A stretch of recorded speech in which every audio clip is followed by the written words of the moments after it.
ഇന്നിപ്പോ നമ്മൾ ആ ഭട്ടതിരി ഇന്നലെ അവര് കണിയ സ്ത്രീരക്ത് പെട്ടുപോയിന്നും അങ്ങനെ അവളെ ഗർഭിണിയെന്നൊക്കെ പറഞ്ഞ് വെച്ച സ്ഥലത്തല്ലേ ഇനിയും വന്ന് കണ്ടുകൊള്ളാന്നൊക്കെ പറഞ്ഞിട്ട് അദ്ദേഹം പോയി. അവിടെയാണ് നമ്മൾ ഇന്നലെ വെച്ചത്. പിന്നെ അതിന്റെ ശേഷം എന്തായി വെച്ചാല് കാശി മുതലായ സ്ഥലങ്ങളിലെല്ലാം സഞ്ചരിച്ച് പാണ്ഡ്യരാജ്യത്ത് ചെന്നിറക്കിയായിരുന്നു. പിന്നെ കുറഞ്ഞൊരു കാലം അവിടെ താമസിക്കുകയും ചെയ്തു. അവിടെയും ഒരിക്കലും ഒരു ശുദ്ധ സ്ത്രീയില് ഭാര്യയായി സ്വീകരിച്ചു. അവളിലൊരു പുത്രൻ ജനിക്കുകയും ചെയ്തു. എന്തിനപ്പ ആ പുത്രൻ അദ്ദേഹം തന്നെ യഥാക്രമം വിദ്യാഭ്യാസം ചെയ്യിക്കുകയും വിശേഷിച്ച് ജ്യോതിശാസ്ത്രം ഉപദേശിക്കുകയും ചെയ്തു. ആ പുത്രനാണ് അത്രേ പ്രസിദ്ധനുള്ള മടയൻ. ഞാൻ ഇതുവരെ ആ പേര് കേട്ടിട്ടില്ല. അങ്ങനെ ചിലവർ പറയുന്നുണ്ട് മാത്രം. അപ്പൊ ഉള്ളമടയൻ ഭട്ടതിരിയുടെ പുത്രനല്ല എന്ന് ശിഷ്യനാണ് എന്നൊരു വിഭാഗം ആൾക്കാര് പറയുന്നുണ്ട്. അത്ര അതെന്തെങ്കിലും ആയിക്കോട്ടെ, നമുക്കതൊന്നും അറിഞ്ഞിട്ട് വലിയ കാര്യമില്ല. അങ്ങനെ ഭട്ടതിൽ നിന്ന് ഗർഭം ധരിച്ച കണിയാട്ടി ഉണ്ടല്ലോ, ഭർത്താവുള്ളത് കൊണ്ട് ആർക്കൊന്നും സംശയമില്ലല്ലോ. 10 മാസം കഴിഞ്ഞപ്പോൾ ഗർഭം പൂർണ്ണമായി. ഏറ്റവും തേജോമയനും നമ്മുടെ ഗോകർണന്റെ കഥ പറഞ്ഞതുപോലെ അതിസുന്ദരനും അറിവുള്ളവനായിട്ടൊരു പുത്രനുണ്ടായി. അങ്ങനെ ആ ബാലന് വിദ്യാഭ്യാസമൊക്കെ ചെയ്യിച്ചു. ആ സ്ത്രീ അവന്റെ ബുദ്ധി സാമർഥ്യത്താൽ അവനൊരു നല്ല വിദ്വാനായി. ആ ഗിഫ്റ്റ് കിട്ടിയതന്നെ ആ പെണ്ണുങ്ങൾക്ക്. അങ്ങനെ ജാതകത്തും പ്രശ്നമൊക്കെ ഏകദേശം ഭട്ടതിരിയോട് തുല്യനായി തീർന്നു എന്ന് പറയുന്നു, അച്ഛന്റെ മാതിരി. അങ്ങനെ ഇരിക്കുന്ന കാലത്ത് ഒരു നമ്പൂതിരി താൻ വിവാഹം ചെയ്തിരിക്കുന്ന അന്തർജനത്തിന് ഗർഭമുണ്ടായിരിക്കുമ്പോൾ തീർച്ചയാ ഈ കണിയാരെ കാണുന്നതിന് സംഗതിയായി. ഇത് കണിയാരി ഭട്ടതിരിയുടെ പുത്രനായ കണിയാരി.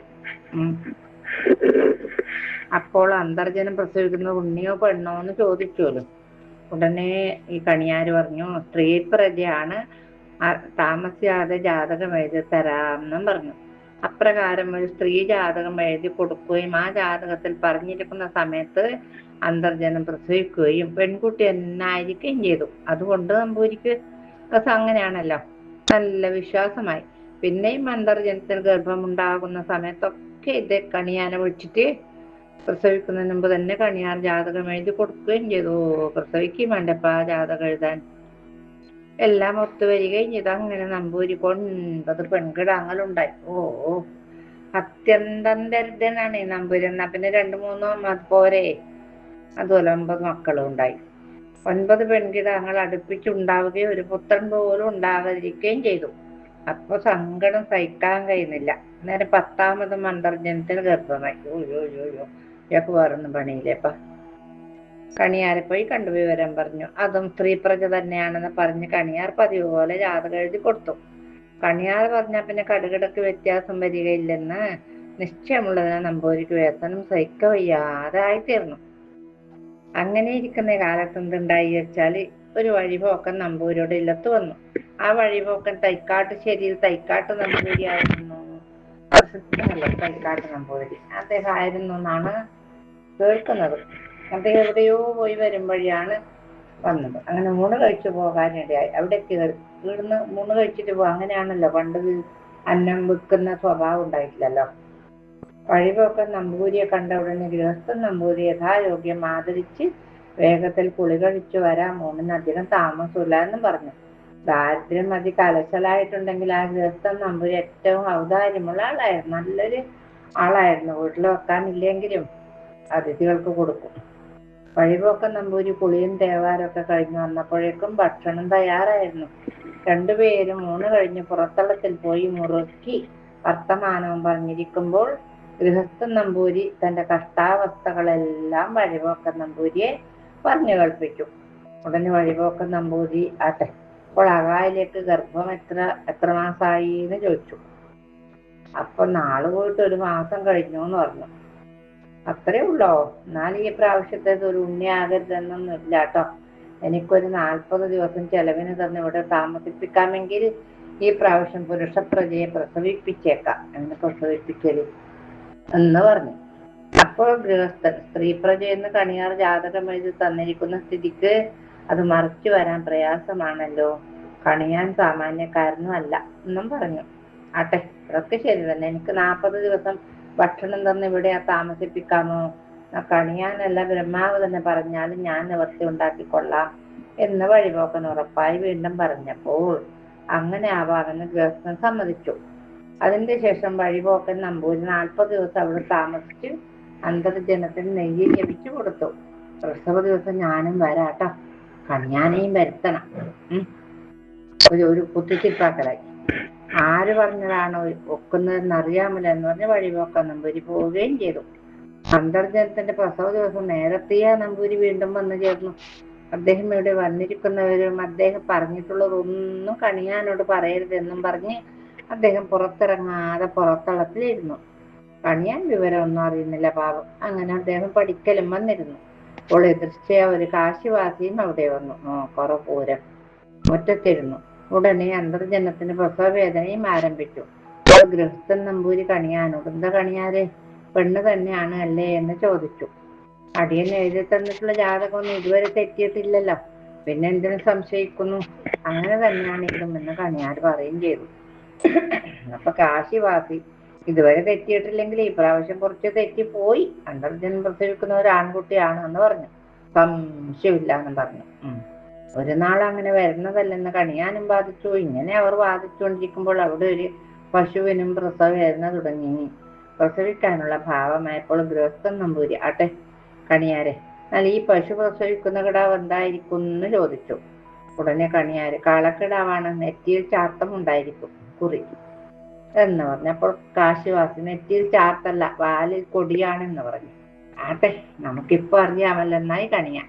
കുറച്ചു സമയം കഴിഞ്ഞപ്പോൾ പശു പ്രസവിച്ചു. കിടാവ് കാള തന്നെ ആയിരുന്നെങ്കിലും കാശിവാസി പറഞ്ഞതിൽ വാലിൽ കൊടിയായിരുന്നു ഉണ്ടായിരുന്നത്. അപ്പോൾ കണിയാരുടെ മനസ്സിൽ കുറച്ച് ലജ്ജയും കുറച്ച് വിസ്മയും ഒക്കെ ഉണ്ടായി. കാശിവാസിയെ കുറിച്ച് ബഹുമാനവും ഉണ്ടായി. അന്തർജനം പ്രസവിക്കുന്നത് ഉണ്ണിയായി തീർന്നേക്കുമോ എന്നുള്ള വിചാരവും എല്ലാം കൂടി വലിയ പരിഭ്രമമായി തീർന്നു. ഉടനെ അന്തർജനവും പ്രസവിച്ചു. ഉണ്ണിയായിരുന്നതിനാൽ കണിയാരുടെ മനോവികാരങ്ങൾ ദ്വിഗുണീഭവിച്ചു.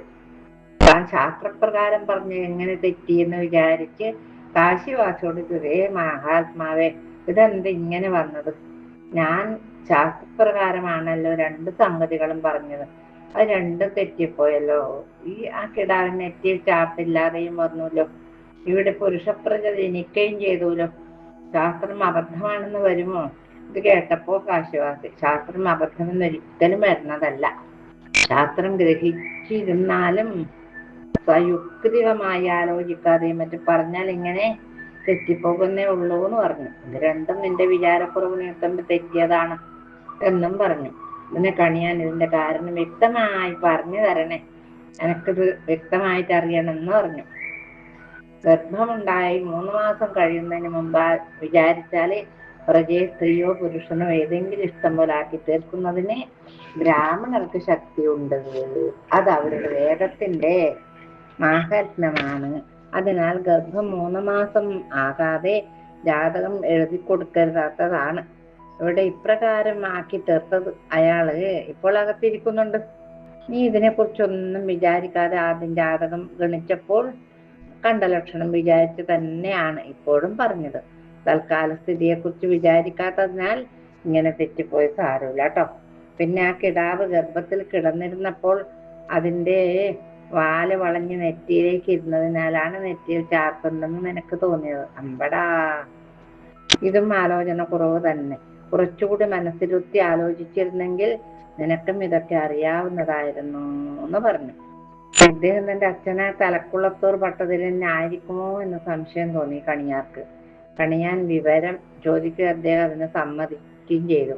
തന്റെ വാസ്തവം പറയുകയും ചിലപ്പോ സ്വന്തം അച്ഛനാണിത് കാശിവാസിയായിട്ട് വന്നത്. ഭട്ടതിരിയെ കുറിച്ച് പലരും വിശേഷിച്ചതിന്റെ അമ്മയും പറഞ്ഞ് കണിയാൻ നല്ലതുപോലെ കേട്ട് അറിഞ്ഞിട്ടുണ്ടായിരുന്നല്ലോ. അദ്ദേഹം തന്നെയാണ് ഈ കാശിവാസി എന്നറിഞ്ഞപ്പോൾ കണിയാൻ പാദത്തിൽ വീണ് നമസ്കരിച്ചു. അവരുടെ പിതൃപുത്ര സംബന്ധത്തെ പരസ്പരം അറിഞ്ഞതിന് ശേഷം 2 പേരും കൂടി കണിയാന്റെ ഗൃഹത്തിലേക്ക് അമ്മേനെ കണ്ടേ. ഈ സംഗതി ഉണ്ടായത് മൂവാറ്റുപുഴ താലൂക്കിൽ പിറവത്ത് പുളിമറ്റത്ത് നമ്പൂതിരിയുടെ ഇല്ലത്ത് വെച്ചാണെന്നാണ് കേട്ടിരിക്കുന്നത്. ഇത് 19 പ്രസവിച്ച് ഭാര്യ ഉള്ള നമ്പൂതിരി. പിന്നെ അവർ 2 പേരും കൂടി പോകുമ്പോൾ വഴിയിൽ വെച്ച് കണിയാർ, ഇന്ന് നമുക്ക് പാൽപ്പായസം കിട്ടും എന്ന് പറഞ്ഞു. ഉടനെ കാശിവാസി പറഞ്ഞല്ല, പാൽപ്പായസമാണെങ്കിലും കരിഞ്ഞതായിരിക്കുമല്ലോ ഈശ്വരാന്നും പറഞ്ഞു. അപ്രകാരം തന്നെ അവർക്ക് ഒരു നമ്പൂരി കുറെ പാൽപ്പായസം കൊടുക്കുകയും അത് കരിഞ്ഞതായിരിക്കുകയും ചെയ്തു. അപ്പോൾ കണിയാൻ, ഇതെന്താണ് ഇന്ന് ഞാൻ പറയുന്നൊന്നും ശരിയാകാത്തത് ഈശ്വര, ഞാൻ എല്ലാം ശാസ്ത്രപ്രകാരം ലക്ഷണം നോക്കിയാണല്ലോ പറയുന്നത് അച്ഛാ എന്ന് പറഞ്ഞു. പിന്നെ കാശിവാസി, ലക്ഷണം പറയുന്നതിന് ശാസ്ത്രം ഗ്രഹിക്കാൻ മാത്രം മതിയാവുകയില്ല മകനെ. ഓരോന്നിനെ കുറിച്ചും സൂക്ഷ്മമായും പൂർണ്ണമായും ആലോചിച്ചും ഗ്രഹിച്ചും യുക്തിയോടുകൂടി പറഞ്ഞെങ്കിൽ മാത്രമേ ശരിയായിരിക്കുകയുള്ളൂ കേട്ടോ എന്ന് പറഞ്ഞ് സമാധാനിപ്പിച്ചു മോനെ. പിന്നെ അദ്ദേഹം ഓരോ സംഗതിയെക്കുറിച്ചും വിവരിച്ചു കണിയാർക്ക് മനസ്സിലാക്കി കൊടുത്തു. നമ്പൂരി ആദ്യം വന്ന അന്തർജനത്തിന് ഗർഭമുണ്ടെന്ന് പറഞ്ഞ ലക്ഷണം കൊണ്ട് അത് സ്ത്രീ പ്രജയാണെന്ന് വിചാരിക്കാനല്ലാതെ മാർഗമില്ലായിരുന്നല്ലോ. പിന്നീടൊരു ബ്രാഹ്മണൻ ആ അന്തർജനത്തിന് എന്തോ ജപിച്ചു കൊടുത്ത് ആ പ്രജയെ പുരുഷനാക്കിയതാണ്. നീ ആദ്യത്തെ ലക്ഷണത്തെ മാത്രം അടിസ്ഥാനമാക്കിയും പിന്നീട് സംഗതിയെ കുറിച്ച് വിചാരിക്കാതെയല്ലേ പറഞ്ഞത്, അതുകൊണ്ടാണ് തെറ്റിപ്പോയത് കേട്ടോ. ആ കാളക്കിടാവ് പശുവിന്റെ വയറ്റേക്ക് ഇടുന്നപ്പോൾ അതിന്റെ വാല് വളഞ്ഞ് നെറ്റിയിലേക്ക് ഇരുന്നതിനാലാണ് നെറ്റിയിൽ ചാർത്താണെന്ന് നിനക്ക് തോന്നിയത്. ആലോചനയും യുക്തിയും പോരാതെ പോയതിനാലാണ് നിനക്ക് തെറ്റിയത്. നിന്റെ ശാസ്ത്രം അറിയായാലല്ല. എത്രയും കാശി വാസി പറഞ്ഞപ്പോൾ പാൽപ്പായസം കരിഞ്ഞിരിക്കുമെന്ന് എങ്ങനെ അറിഞ്ഞു എന്ന് ചോദിച്ചു അരേ മകൻ അച്ഛനോട്. അപ്പോൾ കാശിവാസി പറഞ്ഞു, പാൽപ്പായസം കിട്ടുമെന്ന് നീ എങ്ങനെ നിശ്ചയിച്ചു എന്ന് വെച്ചു. ഉടനെ കണിയാർ, നമ്മൾ ഇങ്ങോട്ട് പോന്നപ്പോൾ നമ്മുടെ വലതുവശത്ത് ഒരു ചക്രവാക മിഥുനം വന്നൊരു പാലുള്ള വൃക്ഷത്തിൽ ഇരുന്നത് കൊണ്ടാണ് ഞാനിത് നിശ്ചയിച്ചത്.